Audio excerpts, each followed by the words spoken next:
뵙게 돼서 반갑고 감사합니다. 어제 죽어간 모든 사람들은 오늘 하루를 더 살고 싶어서 그렇게 발버둥을 쳤건만 우리는 이렇게 오늘 또 건강하게 나오셔서 이렇게 슈퍼시니어 대학에 함께 하시니 참 감사합니다. 그렇죠? 너무 감사합니다.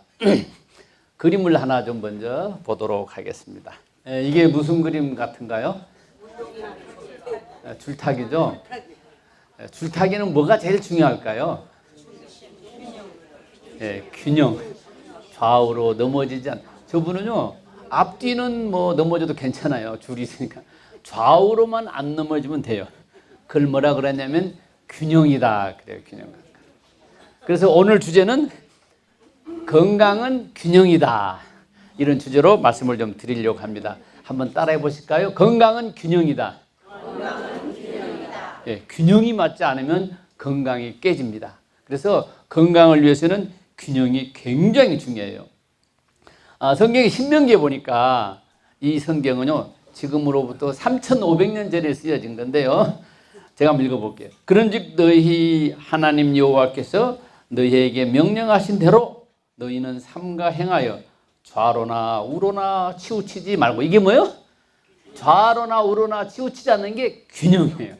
이 균형 감각을 딱 잡고. 그래서 제가 이 삼가 그랬는데요. 영어로 보면은요, so be careful.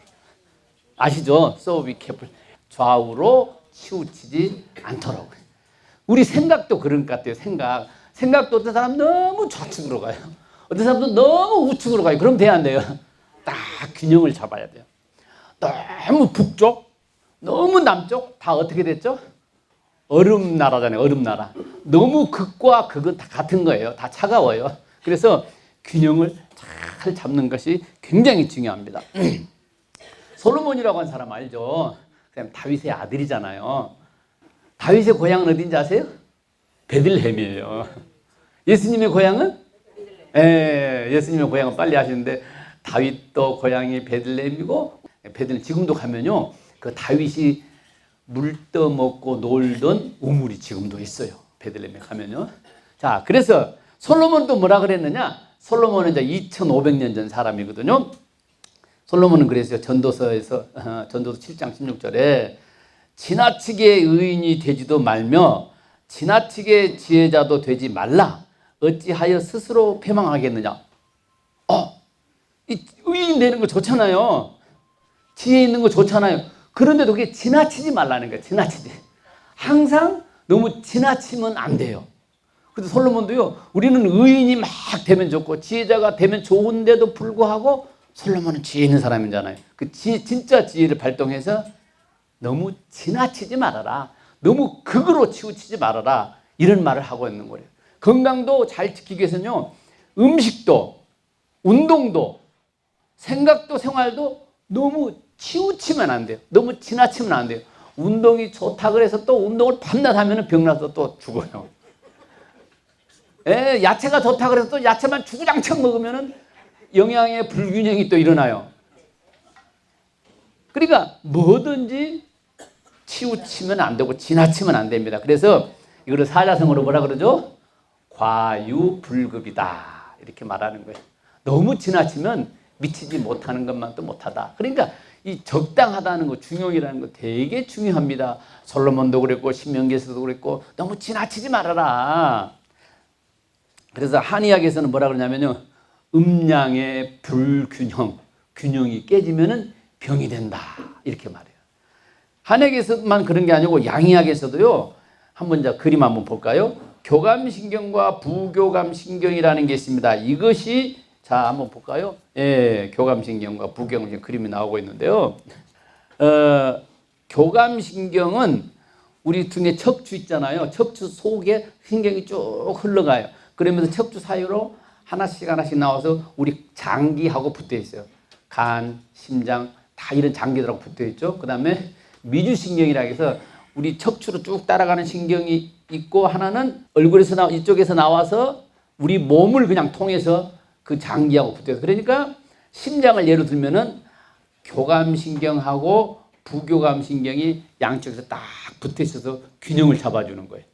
그게 이 균형이 틀어지면은 문제가 생겨. 심장이 벌렁벌렁하죠. 막 뛰죠. 벌렁벌렁. 이럴 때는요, 교감신경이 활성화되는 거예요. 막 뛰어야 돼요. 운동할 때는 교감신경이 막 활성화돼서 뛰어야 돼요. 그러다가 이제 잠깐 있으면 점점 안정을 되찾아요. 그럼 부교감신경이 그렇게 하는 거예요. 놀래면은요, 심장이 뛰어요. 자, 다음 그림 한번 볼까요? 우리 몸의 모든 장기들은 그렇게 붙었어요. 자, 교감신경계와 부교감신경계가 같이 서로 딱 어울려져서 소화기도 또 배설하는 것도 호흡하는 것도 이렇게 조절을 해주고 있는 거예요. 양쪽에 딱 균형을 딱 이루어야 돼요. 한의학적으로도 균형을 이루어야 되고 양의학적으로도 저는 균형을 이루는 것이 우리 건강에 굉장히 중요한 요소들이에요. 다음을 보면은요. 자, 부교감신경이 활성화되면요. 혈압, 심박수, 호흡 이런 게 안정돼요. 안정돼. 교감신경이 활성화되면 막 뛰는 거예요. 여러분 놀란 일 보면은 우리가 심장을 뛰게 하고 싶을 수 있어요? 안 돼요. 그런 거는. 우리 안에 있는 장기는요. 내가 더 뛰어라 그렇게 명령할 수도 없고 뛰지 말아라 안 돼요. 우리 마음대로 되나요? 피가 야 빨리빨리 흘러 명령할 수 있나요? 그래서 이거를 뭐라 그러냐? 자율신경계. 내 의지와 상관없이 우리 몸은 오토매틱으로 다 돌아가고 있어요. 오토매틱으로.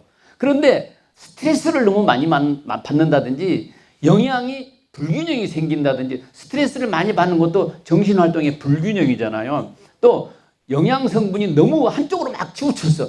단백질이 좋다고 단백질만 막 먹어요. 지방이 나쁘다고 그래서 지방을 하나도 안 먹어요. 그러면 불균형이 일어나서 교감신경과 부교감신경이 문제를 만들어내는 거예요. 그래서 항상 균형 있게 적당히 한다는 게 굉장히 중요한 겁니다. 우리 심장을 우리 마음대로 뛰게 하거나 멈추게 할 수 없어요. 로마 황제라도 그렇게 할 수는 없어요. 황제라도. 어린아이라도 그렇게 할 수 없어요. 만약에 하나님께서 심장을 우리로 하여금 야 네가 관리해 그랬다 그러면요. 우리는 다 죽었어요. 여기 못 있어요. 심장을 나보러 관리하라 그래봐요. 하루도 안 쉬고 한순간도 안 빠지고 심장 너 빨리빨리 뛰어라 이렇게 해야 돼요? 안 그러면 또 속상한 사람은 에이 멈춰 그러면 다 죽는 거예요. 세상 살다가 속상하는 일 한두 번이에요. 죽고 싶을 때 또 몇 번씩 있었잖아요. 그죠? 이연세까지 사실 때는요. 옛날에 일정시대 때 태어나신 분도 계시더라고요. 혹시 일정시대에 태어나신 분 손 한번 들어봤어요? 할렐루야. 이게 건강하게 지금까지 사셨네. 외정 때. 지금 굉장히 많이 계시네요.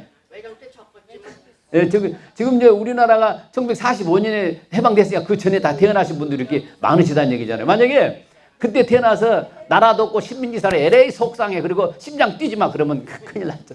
우리 마음대로 심장을 뛰게 하거나 안 뛰게 할 수가 없습니다. 그걸 자율신경인데 하나님께서 생명의 컨트롤하는 거는 우리 마음대로 못하게 했어요. 만약에 생명 컨트롤을 우리 마음대로 하도록 허락했다면 우리는 다 없어요. 지금 이 땅에. 그래서 하나님께서는 그래서 그걸 자율신경이 스스로 움직이도록 그렇게 해놨어요. 자, 다음 한번 보면은요. 자, 부교감신경이 활성화되면은 소화 활동이 증가돼요. 만약에 교감신경이 활성화되면요. 멈춰야 돼요. 멈춰. 여러분, 놀래면은요. 놀란 사람이 오줌 싸러 가면 돼요? 막 저기 도둑놈이 올 것 같은데 오줌이 막 말하면 돼요? 안 돼요. 그러니까 그럴 때는 교감신경이 딱 멈추는 거예요. 야, 지금 상황이 지금 비상사태야. 오줌도 필요 없고 똥 싸는 것도 중요한 게 아니야. 가장 중요한 거는 지금 이 상황이 중요하니까 거기에 집중. 그래서 소변도 딱 멈추고 대변 보러 가고 싶지도 않고 그렇게 되는 거예요. 이 비상 상황이 닥치면요. 내 몸이 자동으로 그렇게 반응을 하는 거예요. 또 다음 그림 하나 또 보겠습니다. 자, 부교감신경이 활성화되면은 동공이 이제 줄어들어요. 동공이. 교감신경이 활성화되면 커지고. 왜냐하면요. 교감신경은 놀래면은 그게 눈이 커져야 돼요. 그래서 많은 정보를 빨리빨리. 아니, 지금 급하고 놀란 상황인데 눈이 감아버리면은 잘 안 들어오잖아요. 정보가. 그래서 놀래면 눈이 커지네요. 그래서 우리 놀란 토끼라 그러잖아요. 눈 큰 사람을. 눈이 커지는 이유는 이 모든 상황을 빨리 내가 받아들이고 정보를 입수해서 판단하게 되기 때문에 그렇게 돼요. 근데 이제 부교감신경이 활성화되면은 눈이 정상으로 가는 거예요. 내가 눈은 크게 뜰 수 있지만 눈동자 크게 조절은 여러분 못해요. 안에 있는 눈동자는 크게 하거나 짧게 할 수가 없습니다. 우리 마음대로 그건 안 됩니다. 그래서 그들 자율신경이라 이렇게 해서 우리 몸도 저게 굉장히 반응하도록 되어 있어요. 다음 그림 한번 볼까요? 자, 교감신경이 활성화되면은 이런 일들이 일어난다. 너무 그 깊이까지 알 필요는 없어요. 그냥 준비를 한번 했는데요. 자, 그래서 교감신경과 부교감신경이 저렇게 중요한 역할을 서로 유지하고 있습니다. 그래서 이 균형과 밸런스를 유지하는 것은요, 음식에서도 너무너무 필요합니다. 여러분, 오케스트라 아시잖아요. 여러 가지 악기가 모여서 이제 연주를 합니다. 그런데 너무 듣기가 아름다워요.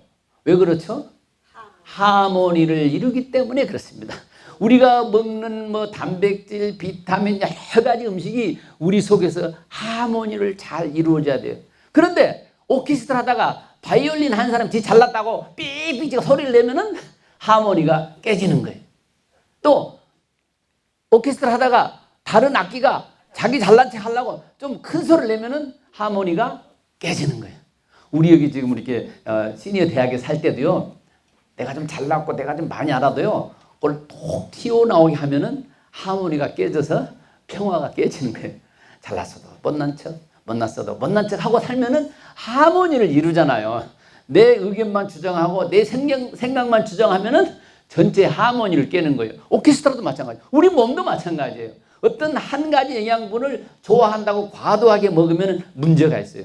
그래서 우리 한의학에서는 오색, 오미, 오장육부의 5가지 색깔의 음식과 5가지 맛의 음식을 골고루 드셔야 돼요. 빨간색 나는 음식이 뭐가 있죠? 빨간 고추, 그죠? 노란색 나는 것은 예를 들면 바나나, 파란색 나는 거는 뭐 배추 이런 거 있잖아요. 까만색 나는 것도 있어요. 음식에 검정콩. 이런 거, 또 흰색 나는 것도 흰색 나는 것도 있어요. 흰거 쌀밥도 흰색 나잖아. 여러 가지. 보리도 흰색 나고 오뜨밀 흰색. 그래서 5가지 색깔이 있는 음식을 골고루 드셔야 돼요. 그래서 한 가지 색깔에 집중적으로 좋아하시는 분은요, 거기에 해당하는 장기에 문제가 있을 수 있어요. 색깔도 마찬가지예요. 나는 죽으나 상거나 까만색만 좋아해. 그러면은 키드니를 살펴봐야 돼요. 어떤 사람은 나는 뭐 그냥 전부 다 집에 가면 노란색이야. 무조건 노란색만 좋아. 그런 사람은 비위를 점검해 봐야 돼요. 그래서 색깔도 고루고루 좋아해야 좋습니다. 어떤 특정한 색을 내가 좋아하는 색은 있어. 그러나 지나치게 그것만 쓰면은 안 된다네요. 음식도 마찬가지예요. 내가 어떤 걸 좋아한다 그래서 지나치게 그것만 드시면 조화가 깨집니다. 그래서 영양의 불균형이 나오는 거죠. 그래서 우리가 아이들 키울 때 그러잖아요. 편식하면 안 돼 그러잖아요. 편식. 라고 그래서 우리가 이제 채식을 제가 지난 시간에 말씀을 드렸는데 어떤 분이 그러시더라고요. 저한테. 선생님, 채식만 하는 사람인데요. 몸이 아파요. 네, 맞아요. 채식만 해도 아파요. 저는 이제 우리는 지금까지 하도 고기를 너무 많이 먹고 살았으니까 이제 고기를 좀 줄이고 채식으로 좀 하십시오라고 말씀을 드리는 거지. 채식만 해야 됩니다. 다른 거 먹으면 그러면 그건 문제가 있는 거죠. 그래서 오늘은 균형을 좀 이루십시오. 이게 너무 지금까지 이쪽으로만 살았으니까 이쪽으로 막 몰아내야 균형을 맞는 거예요. 또 저쪽으로만 살던 사람은 이쪽으로 좀 몰아줘야 균형이 맞는 거예요. 자, 그래서 균형이 맞는 영양 섭취가 굉장히 중요하다. 오늘 주제는 뭡니까? 균형입니다. 그래서 균형. 채식이 아무리 좋다 그래도요, 한 가지만 먹고 살면 안 됩니다. 여러 가지. 채식을 하는 사람도 채식도 종류가 많은데요. 자기가 좋아하는 채식만 하게 돼요. 자기가 좋아하는 과일만 먹게 돼요. 그러면 또 안 돼요. 그래서 골고루 여러 가지를 드시는 것, 균형을 맞춰서 드시는 것이 너무너무 중요하다. 이렇게 말을 합니다. 우리 한의학에서는요, 똑같은 병이라도 치료하는 방법이 다릅니다. 그걸 동병이치라고 말합니다. 그래서 우리 한의학에서는요, 한의학은 그 사람 한 사람에게 개인별 맞춤 약을 줘야 되고 개인별 맞춤 치료를 합니다.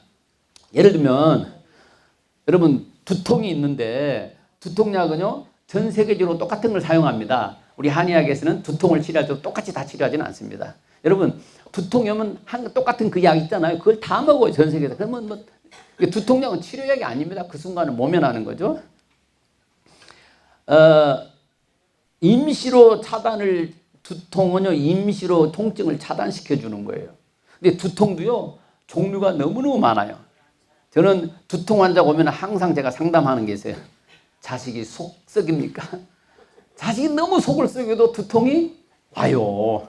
그 다음에 남편이 바람 피면 두통 와요, 안 와요? 그 머리 아프잖아요. 또 사업이 곧 부도나게 생겼어. 머리 아파요, 안 아파요? 아프죠. 빌려준 돈 못 받았어. 머리 아파요, 안 아파요?